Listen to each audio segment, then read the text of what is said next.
नमस्कार. काव्ययोग काव्य संस्था पुणे आयोजित महाराष्ट्राचा लाडका कवी या काव्यवाचन स्पर्धेमध्ये मी श्रेया नंदोजगदाळे आपणासमोर स्वरचित कविता सादर करत आहे. माझ्या कवितेचं शीर्षक आहे विवाह सोहळा. विवाह सोहळा प्रेमाचा उत्सव की प्रतिष्ठेचा बाजार. विवाह सोहळा प्रेमाचा उत्सव की प्रतिष्ठेचा बाजार. दिखाव्याच्या गर्दी ठरवतो भावनांचा आधार. एकदाच होतं म्हणत अपेक्षा वाढतात. आयुष्यभराच्या कमाईला हौसेनं लुबाडतात. पोशाखाच्या किमतीलाच किंमत असते भारी. किमतीत तडजोड झाली की पाहुणे मंडळी रुसून बसते दारी. काय तुम्हाला सांगायचं, माणसं सोडा हो, फुलांनीही सजायचं. घाणा बांगड्यांच्या सोहळ्यात कॅमेऱ्याला ही मान असतो. साऱ्यांचे हात भरले तरी आईचा हात रिकामा दिसतो.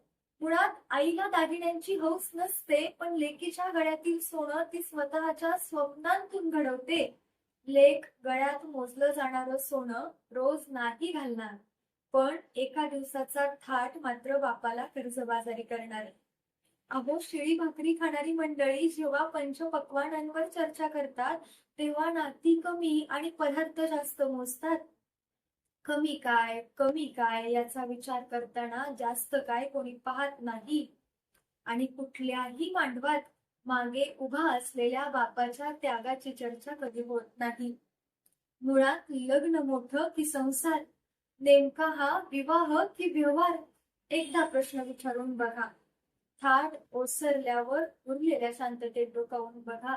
थाट ओसरल्यावर उरलेल्या शांततेत डोकावून बघा. धन्यवाद.